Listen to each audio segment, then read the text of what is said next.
الحمدللہ وحدہ لا شریک لہ والصلاۃ والسلام علی من لا نبی بعد۔ آج بعض لوگ قربانی پر یہ اعتراض کر رہے ہیں، ایک دن میں ہزاروں لاکھوں جانور ذبح ہوتے ہیں، معیشت متاثر ہوتی ہے، اس سے معیشت برباد ہوتی ہے، لہٰذا اس سے بچنا چاہیے۔ شریعت معیشت کو خراب نہیں کرتی، معیشت کو مضبوط کرتی ہے۔ یہ کیسا حکم شرعی ہے کہ جس سے معیشت تباہ ہو رہی ہے؟ تو یہ بات اچھی طرح ذہن نشین فرما لیں، ایک دن میں کئی لاکھ یا کروڑ جانور ذبح کرنے سے معیشت متاثر نہیں ہوتی بلکہ معیشت مستحکم ہوتی ہے۔ صرف ایک دن کے جانور ذبح کرنے نہ دیکھیں، ذرا اس سے پیچھے چلے جائیں، پس منظر کو دیکھیں، سارے احوال کو دیکھیں تو آپ کو اندازہ ہوگا کہ صرف قربانی کی وجہ سے مسلمانوں کی معیشت کتنی مستحکم ہوتی ہے۔ نمبر ایک، جب قربانی میں جانور ذبح کرنا ہے تو پھر جانور پالنے ہیں۔ اونٹ چاہیے کم از کم 5 سال کا، گائے بھینس چاہیے کم از کم 2 سال، بھیڑ بکری چاہیے کم از کم 1 سال۔ تو جس اونٹ نے ذبح ہونا ہے اس نے 5 سال پلنا ہے، جس گائے بھینس نے ذبح ہونا ہے اس نے کم از کم 2 سال پلنا ہے، بھیڑ بکری نے 1 سال پلنا ہے۔ تو جب 1 سال تک جانور پلیں گے تو کتنے لوگ اس کے اندر مصروف ہوں گے؟ نمبر 2، اب اس جانور کے لیے چارہ کاشت کرنا ہے، اس کے لیے چارہ خریدنا ہے۔ تو چارہ خریدیں گے یا چارہ کاشت کریں گے؟ چارہ منڈی میں آئے گا، گاڑیاں استعمال ہوں گی، ٹرانسپورٹ استعمال ہوگی، مزدور استعمال ہوں گے، زمینیں آباد ہوں گی، اندازہ فرمائیں۔ نمبر 3، ان جانوروں کے دیکھ بھال پر نوکر رکھنے پڑیں گے، ملازم رکھنے پڑیں گے، افراد کو ملازمت ملے گی۔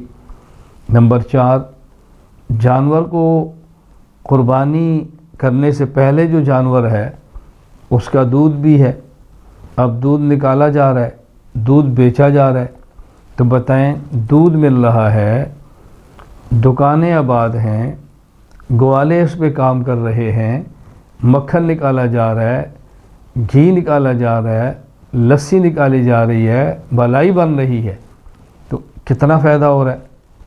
نمبر 5، قربانی کے دنوں میں جانوروں کا منڈیوں میں آنا، ایک منڈی سے دوسری منڈی منتقل ہونا، دیہاتوں میں سے شہر میں آنا، کس قدر ٹرانسپورٹ استعمال ہو رہی ہے، پیٹرول استعمال ہوگا، ڈیزل استعمال ہوگا، افراد کام کریں گے، منڈیوں میں ہوٹل بنیں گے، کھانا کھائیں گے لوگ۔ نمبر 7، بیچنے کے نتیجے میں زر مبادلہ کتنا ہوگا؟ جب جانور بیچنا ہے تو کس قدر زر مبادلہ جمع ہوگا؟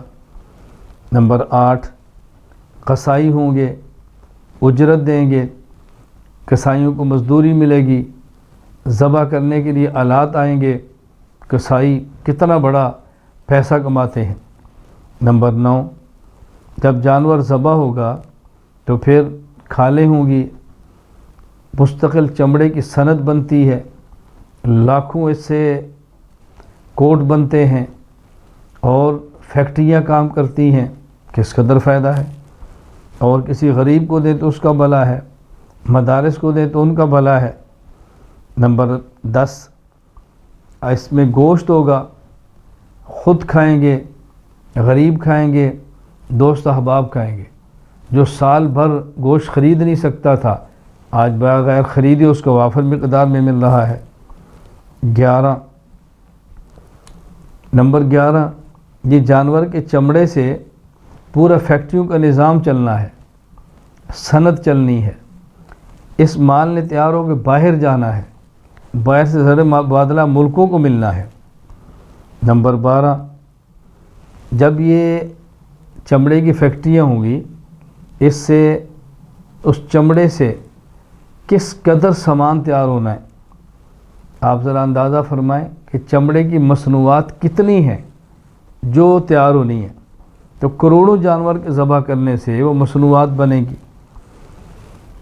نمبر 13، کارخانے، فیکٹریاں، مزید اس کے لیے رنگنے والی فیکٹریاں بنیں گی اور بزنس کے لیے لوگ میدان میں آئیں گے، پھر اس سے اون ہوگی، پشم ہوگی، وہ کس قدر کام کے اندر آئیں گے۔ تو آپ غور فرمائیں کہ جانور قربان کرنے سے معیشت مستحکم ہوتی ہے، کمزور نہیں ہوتی۔ وآخر دعوانا الحمد للہ رب العالمین۔